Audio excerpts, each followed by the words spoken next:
이제 검찰 개혁에 대한 이야기로 빨리 들어가겠습니다. 큰일 났네. 이거 시간이 너무 많이 흘렀네. 검찰이 지금 같은 그런 일들, 뭐 조작 수사 해가지고 대한민국 근간 다 흔들고 결국 내란까지 이어지고. 그렇죠. 이런 짓 더 이상 못하게 하자는 게 검찰 개혁의 시작 아니겠습니까? 예. 근데 정부 입법안을 통해서 과연 조작 수사 그리고 정치 수사 이건 못하게 할 수 있느냐? 이게 이제 핵심 질문입니다. 그래서 오늘은 지금 세간에 존재하는 궁금증을 제가 우리 정치보좌관님께 질문을 드리고 설명을 듣는 네. 그 형식으로 진행을 하겠습니다. 네. 근데 도저히 난 듣다가 못 참겠다 하시면 우리 검사님도 말씀하셔도 되고 우리 경찰님도 말씀하셔도 되겠습니다. 네. 공소청에 네.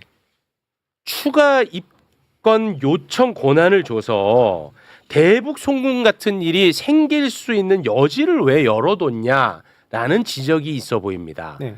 거기에 대해서 설명 부탁드립니다. 아니 입건 요청이에요. 그 요청을 받은 기관이 따라야 될 의무가 있는 건 아닙니다. 네. 그러니까 예를 들면 어떤 범죄를 수사하다가 이제 끝을 내고 공수처에 사건이 넘어갔어요. 근데 공수처에서 보니까 왜 이거를 누락했지?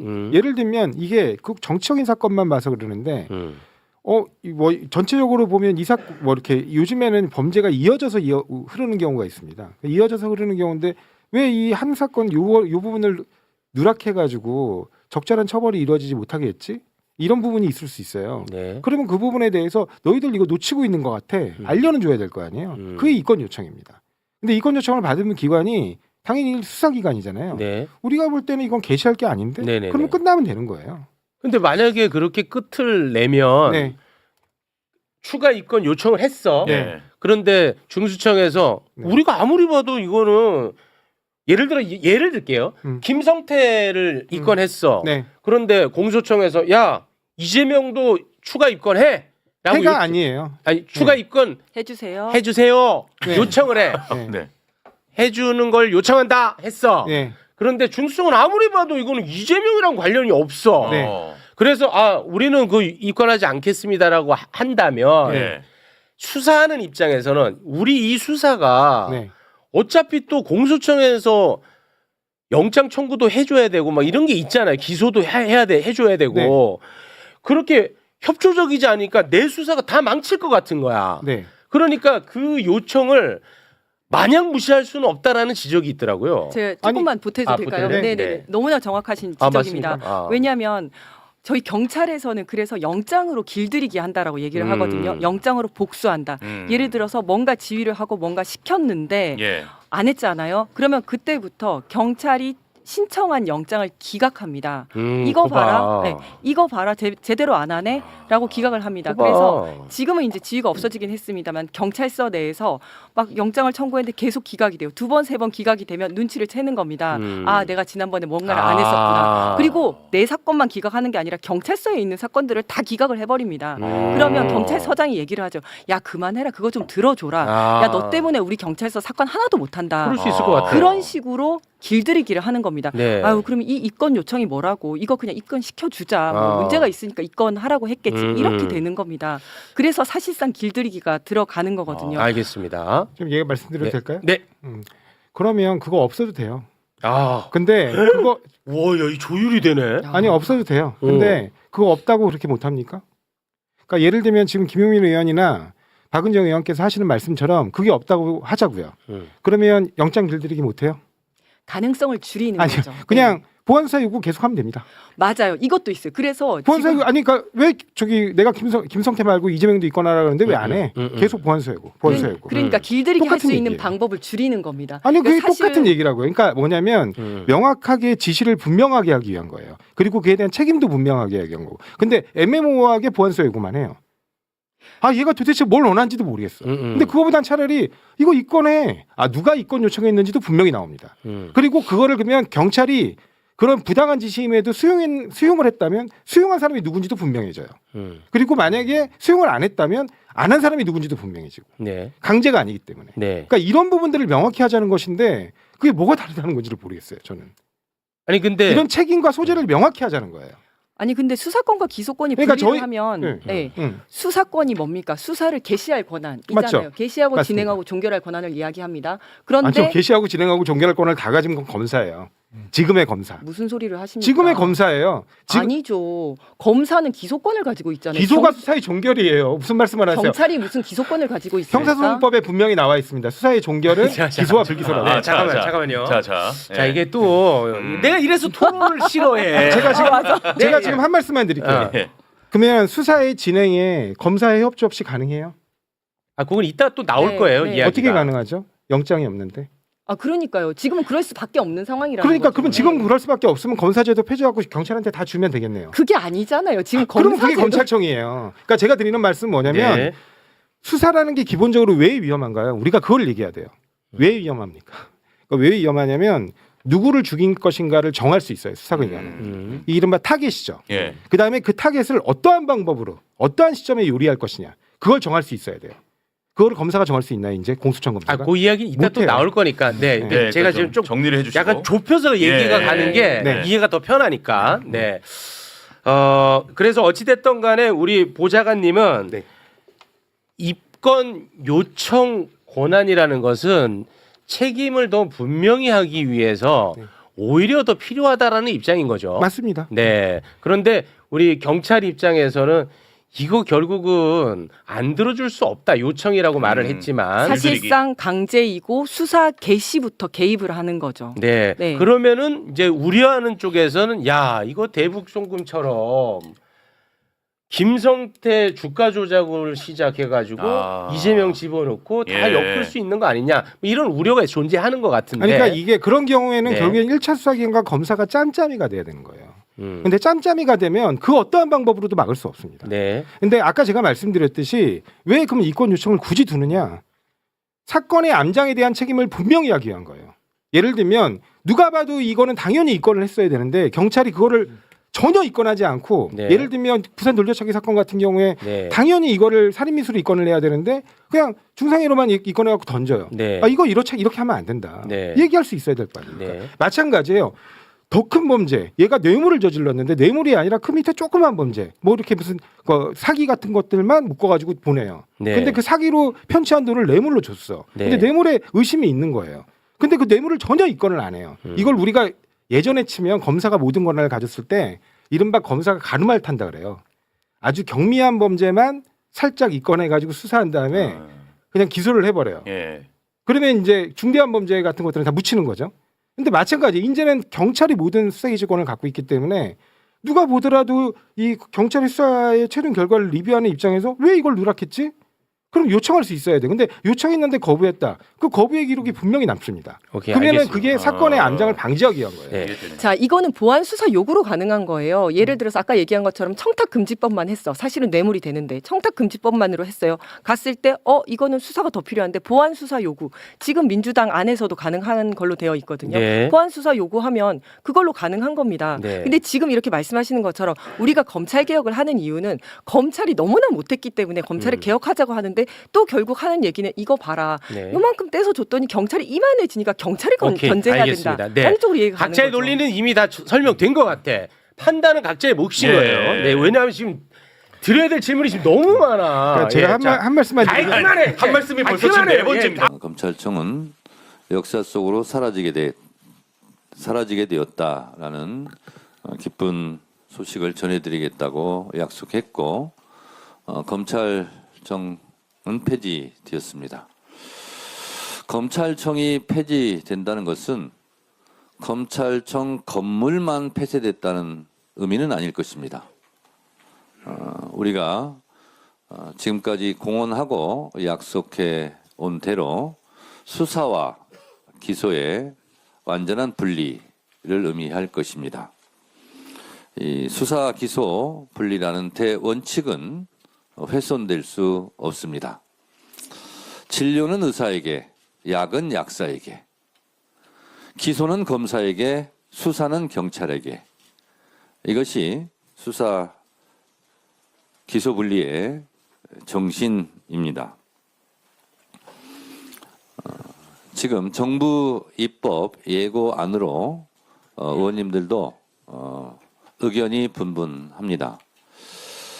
이 문제는 이재명 정부의 정체성과도 연결된 문제이므로 전면적으로 투명하게 공개적으로 국민과 함께 대토론회를 거쳐야 합니다. 따라서 1월 20일 날 모든 국민들이 지켜보는 가운데 검찰개혁 법안, 공수처법, 중수청 법안은 국민 토론 과정을 거치게 될 것이고 거기에서 의견이 수렴되는 대로 정부 입법 예고안은 수정이 될 것입니다. 정부에서 예고한 법안은 확정된 법안이 아니라 초안이다라고 생각하시면 되겠습니다. 3권 분립을 해놓았습니다. 그 이유는 입법권, 최종적인 본회의 표결은 국회 입법부에 있다는 점을 명심하시고 의원님 한 분 한 분이 이 사안에 대해서 깊은 관심과 토론에 참여해 주실 것을 부탁드립니다. 오늘 본회의에서는 종합특검이 처리될 예정입니다. 역사적 순리로 보나 사법적 순리로 보나 내란은 역사 법정에서도 현실 법정에서도 엄하게 단죄되어야 할 사안입니다. 윤석열은 사형이 구형되었습니다. 그러나 사형이 구형되는 그 순간 그의 태도를 봤을 때 반성과 성찰의 기미는 보이지 않습니다. 왜 그럴까? 내란에 대한 옹호 세력이 아직도 있고 그 내란 법정에 윤석열을 바라보고 있는 내란 동조자들에 대한 나름의 메시지가 아닐까 그런 생각을 해보았습니다. 내란과의 전쟁은 끝나지 않았습니다.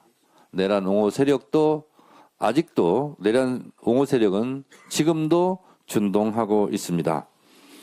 이 내란 잔재를 완전하게 청산하기 위해서 내란의 티끌까지 법정에 세워야 된다고 저는 연일 말하고 있습니다. 3대 특검에서 시간이 부족해서 또 수사 방해로 또 진술 거부로 마무리하지 못한 미진한 부분을 모아서 종합특검을 하고 이 종합특검을 통해서 김건희 국정농단이라든가 양평고속도로 문제, 김건희 박성재 문자 문제, 또 지방자치단체가 비상계엄을 선포했을 때 어떤 태도를 취했는지 혹시 동조하거나 부하 수행을 하지는 않았는지 이런 부분까지 포함해서 종합특검에서 철저하게 다뤄야 할 것입니다. 통일교 신천지 특검에 대해서 말씀드리면 국민의힘이 먼저 하자고 한 것이 통일교 특검입니다. 저는 그럴 필요가 있을까? 어차피 수사기관에서 하면 되지. 그런데 그걸 가지고 민주당을 공격했습니다. 좋다. 그러면 통일교 특검 플러스 신천지까지 같이 하자. 같은 사안이기 때문에. 근데 왜 통일교 특검을 하고 신천지는 빼놓자고 합니까? 신천지는 왜 따로 하자고 그럽니까? 뭐 그럴 필요가 뭐가 있겠습니까? 종교 분리라는 헌법 정신에 반하는 사안을 같이 묶어서 하면 훨씬 더 효율적이지 않겠습니까? 국민의힘에게 다시 한번 촉구합니다. 신천지하고 뭐 엮인 거 있습니까? 신천지 특검을 하면 뭐 캥기는 게 있습니까? 구린 게 있습니까? 그런 게 없다면 통일교 신천지 특검 함께 합시다. 뭘 따로따로 합니까? 네. 한병도 신임 원내대표께서 지금 잘 대응을 해 주고 계시는데 우리는 분명합니다. 통일교 신천지 다 묶어서 정교분리 원칙에 어긋나는 그런 부정이 있었다면 다 조사하고 다 처벌하자는 것입니다. 국민의힘에서 그걸 못하겠다면 지금 기왕에 검경합동수사본부가 꾸려져 있고 신천지 포함해서 지금 수사를 하고 있는 것으로 알고 있습니다. 그러면 진실의 문을 여는 데는 특검이 좋을지 검경합동수사본부가 좋을지는 결과를 보면 알 것입니다. 저는 국민의힘은 양자택일하라라고 다시 한번 말씀드립니다. 감사합니다. 검찰이 저지른 수많은 악행과 업보가 결국 국민적 불신이라는 마녀 사냥의 부메랑으로 돌아왔습니다. 이재명 대통령이 직접 20여 건의 기소를 견뎌내며 검찰의 조작 수사와 사칭 프레임을 온몸으로 폭로한 거죠. 수사와 기소의 완전한 분리는 이제 타협할 수 없는 시대적 대원칙임을 다시 한번 천명했습니다. 물론 보안 수사의 효율성을 고민하는 목소리도 있지만 이는 결코 권력 남용의 빌미가 되어서는 안 된다고 경고도 했습니다. 검찰 개혁의 최종 목적지는 조직의 권한 박탈이 아니라 오직 국민의 인권 보호와 정의 실현에 있음을 분명히 밝혀준 거죠. 받은 것도 참 많아요. 그 살아남아서 여기까지 왔죠.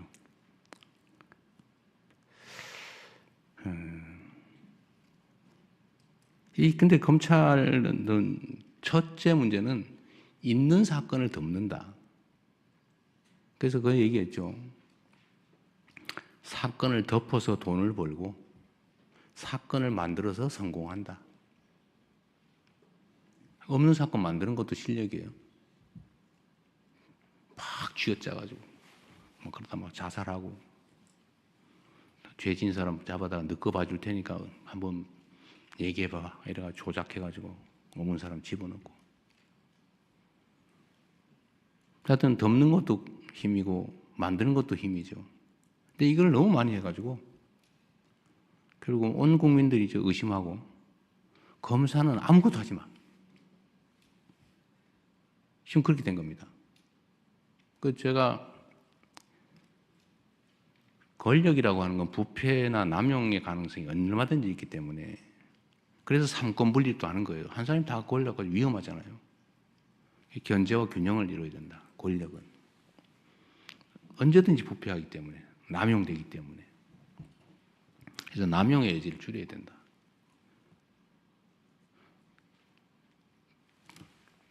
수사와 기소를 분리하자. 분리해야죠. 기소하기 위해서 수사를 하거나 수사를 합리화하기 위해서 기소해가지고 안 되는 거 알면서 가짜 증인 압박해가지고 유죄 만들고 이러면 안 되잖아요. 분리해야지 당연히. 이거는 대원칙이죠. 원래 그렇게 하기로 했으니까. 그런데 그러면 이거를 예를 들면 그런 거예요. 그러면 공소청을 만들면 검찰청이 이제 공소청으로 바꾸기로 했잖아요. 그건 뭐 법률상 가능하니까. 중수청, 공소청. 공소청의 책임자 이름을 명칭은 뭐라고 할 거냐? 공소청장이라고 할 거냐? 검찰총장이라고 할 거냐? 공소청 안에는 검사들이 일하는데. 근데 헌법에 검찰총장이라고 써져 있어요. 헌법에. 검찰총장이 뭐 한다. 검사가 뭘 한다. 이렇게 써져 있어요. 근데 그거를 헌법에 어긋나게 검찰총장이 없애버리면 됩니까? 그런데 검찰 안 돼. 검찰자 쓰지 마. 공소청장이라 해야 돼. 지금 이러고 있잖아요. 못 믿겠으니까. 미우니까. 의심되니까. 그 의심이나 미움이나 이거 다 이해하죠. 그러나 법을 체계를 어길 수는 없다. 예를 들면. 근데 그런 걱정이 있는 거죠. 보안수사 얘기. 저는 보안수사를 안 하는 게 맞다고 생각해요. 그러나 예외적으로 필요한 경우가 있어요. 공소시효가 이틀밖에 안 남았는데, 예를 들면 송치가 왔어요. 이틀밖에 안 남았어. 간단하게 어디 물어보면 돼. 예를 들면. 그런데 이거를 보안수사가 전면 금지가 되면 경찰로 다시 보내고 가는데 이틀, 오는데 이틀 하고 끝나버려요. 예를 들면 이런 경우 어떡할 거예요? 간단하게 확인하면 될 일을. 그런 경우에 남용의 가능성을 봉쇄하고 없애고 아주 예외적인 경우에 남용의 여지가 없게 안전장치를 만든 다음에 그런 거 정도는 해주는 게 실제로 국가 업무를 효율적으로 처리하는 길이기도 하잖아요. 이 검찰개혁의 핵심은 검찰한테 권력을 뺏는 게 목표가 아니에요. 그건 수단과 과정이죠. 진짜 최종 목표는 국민들의 권리 구제예요. 국민들의 인권 보호, 국민들의 권리 구제. 억울한 범죄 피해자가 구제받을 수 있게 가해자를 처벌을 제대로 하는 거. 그거 해야죠. 그거 중요한 일이잖아요. 억울한 피의자가 없는 죄 뒤집어 쓰거나 지은 죄 이상으로 가혹하게 대가를 치르지 않게 하는 거. 인권보호. 이거 중요하잖아요. 이게 목표지. 누군가의 권력을, 조직의 권력을 뺏는 게 목표가 아니란 말이에요. 그건 수단과 과정이죠. 근데 이게 용서가 안 되는 분들이 있어요. 이해해요. 이때까지 저지른 일이 있으니까. 여하튼 요만큼만 여지가 생기면 악용을 해가 나쁜 짓을 하니까. 의심이 정당화되죠. 그러니까 이걸 봉쇄해야죠. 그거 동의해요. 그럼 어떻게 할 거냐? 그럼 어떻게 예외를 만들고 예외에 대한 안전장치를 어떻게 만들까를 막 지금 고민을 하고 이번에는 의제가 아니에요. 이번에 공소청, 중수청 그거는 나중에 더 연구해야 된다 이거는. 그래서 미정 상태예요. 그래서 이건 내가 보니 법안을 안 냈는데 이게 지금 의제가 돼 있어요. 마치 정부는 보안 수사권을 주려고 하는 것처럼 단정을 하고 분명히 주려고 할 거야. 이재명이가 배신했어. 지지철에 이러고 있어요. 뭐 다 그러는 건 아니에요. 일부. 근데 이것도 뭐 틀린 얘기는 또 아니에요. 포기한다고 딱 깔끔하게 하면 좋은데 거기서 생긴 문제는 어떻게 할 거냐. 더 검토해야 된다. 이번에는 아니다. 이번에는 조직 체계만 하자. 근데 이게 지금 전면에 올라와 있어요. 이거 가지고 막 다투고 있어요. 이게 문제예요. 어려운 거죠. 이거 업보예요, 업보. 누구의 잘못도 아닙니다. 검찰의 잘못이에요. 근데 검찰도 이러면 생각해 보세요. 한 명이 아니에요. 그 2,000명이 넘는 검사가 있는데 그 중에 이런 나쁜 짓 한 검사 몇 명이나 됩니까? 한 10% 될까요? 누가 그러는데 200명 뭐 그렇게 얘기했잖아요. 오염된 권력을 남용하는 또 남용할 생각을 가진 것으로 의심되는 나머지 1,800명은 또는 최소 1,000명 이상 절반가량은 내가 보기에는 내가 검사로서 정말 억울한 사람 없게 국민의 인권을 보호하고 나쁜 놈 처벌하고 내가 평생을 여기 이런 사람이 있단 말이에요. 그 사람 다 그런 건 아니잖아요. 모두 그런 건 아니다. 그래서 이런 걸 다 고려해야 되는 게 이제 정부의 입장이죠. 저는 이 세부적인 내용을 다 물론 다 제가 검토하진 않아요. 그럼 물론 보고는 봤지요. 이렇게 얘기하고 있습니다. 그래요. 정부에다 맡겨놨으니까 얘기를 하고 정부안이 최종안이 될 수도 없잖아요. 입법은 국회가 하고 분명히 논쟁이 막 벌어질 텐데 그렇다고 해서 그 논쟁이 두려워서 그냥 검사의 모든 권력을 완전하게 뺏는 방식으로 그렇게 해놓으면 나중에 책임은 어떻게 질 건데요? 정치는 그래도 되죠. 정치야 자기 주장 막 하면 됩니다. 그러나 행정은 그러면 안 되죠. 책임이 더 크죠. 그래서 이 검찰개혁의 최종 목표는 인권보호와 피해자 보호에 있다. 법과 질서를 정의롭게 지키는 데 있다. 이게 여기에 가장 합당한 길이 뭐냐. 남용의 가능성을 봉쇄해야 된다. 오케이. 그러나 효율성이 제거돼서도 안 된다. 그게 뭐냐. 머리 아프죠. 어떻게 알아 그걸. 시뮬레이션 엄청나게 해봐야 돼요. 모든 남용의 가능성을 다 검토를 해가지고 다 봉쇄해야지. 의심스러우니까. 과거에 그랬으니까. 그래서 그런 면에서 당이 해라, 당이. 당도 집권 세력의 중요 부분이잖아요. 정부도 마음대로 하면 안 되고, 그래서 수기하자. 시간을 충분히 갖고. 대신에 감정적으로 하지 말자. 또 감정적으로 하는 분도 이해를 해줘야죠. 내가 당한 게 얼만데. 나라 망할 뻔했다. 이재명 죽을 뻔했다. 저 죽을 뻔했잖아요. 수없이 있었던 온갖 그 계기 중에 단 한 개라도 어그러졌으면 저는 죽었겠죠. 구속영장이 발부됐거나 유죄 판결이 났거나 아니면은 법정 측면에서 본다면 또는 뭐 또 고등법원에서 신속하게 선고해가 대법원에 넘겨서 확 기각해버리거나 이틀 만에 이틀 만에 파기환송도 하는데 하루 만에 기각은 못 하겠어요? 고등법원에서 판결 그냥 그 당일 선고해버리고 대법원에 하루 만에 넘겨서 그날 선고해버리면 끝이지 뭐 어떡할 건데. 그러려고 했던 거 아니겠어요? 그러나 어쨌든 국민들의 힘으로 살아남았죠. 근데 그 과정을 겪은 이 검찰이나 아니면 이 잘못된 사법제도에 대해서 피해 입은 국민들이 가진 그 엄청난 불신과 그 어쩌면 증오, 그것도 이해를 해야죠. 그런 것도 다 해소해 나가야 된다. 그리고 사법에 대해서도 내가 얘기 나왔으니까 말씀드리는데 저는 불이익을 받은 것도 있고 혜택을 본 것도 있지만 혜택 본 게 훨씬 많아요. 여하튼 결론적으로는 전에 2018년에 4건으로 기소됐다가 잠깐의 우여곡절이 있었지만 결국 법원이 다 무죄 선고해서 살아남았잖아요. 그리고 법원은 그 후에 전 정권에서 벌어진 일도 보면 어떤 위증교사도 참 저는 참 기가 찰 일인데 그 무죄 선고 났잖아요.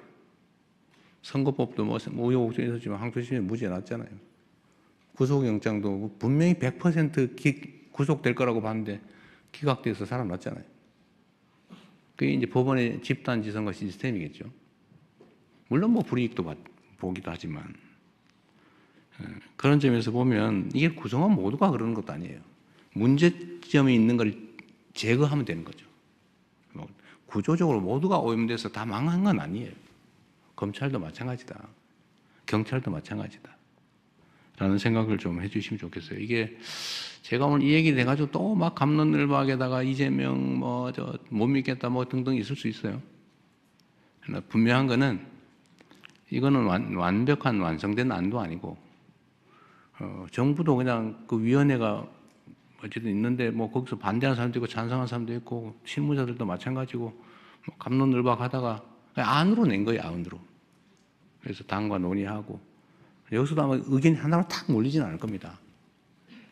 국민들께도 열어놓고 국민들도 토론하시고 그래서 정말 효율적이고 남용 가능성이 없고 인권 보호와 피해자 구호에 도움이 되는 법과 정의와 질서를 유지하는 데 가장 도움이 되는 효율적이지만 정의로운 남용 가능성이 없는 안전한 검찰 수사제도, 기소제도를 만들자. 말이 좀 길었는데 일이 복잡한 만큼 말이 길었으니 이해 부탁드립니다. 네. 어쨌든 당에서 또 국회에서 정부가 또 국민들께서 함께 토론하고 그 결과를 또 전문가들이 검증하고 뭐 그렇게 10월까지는 또 여유가 있으니까 너무 급하게 서둘러가 체하지 말고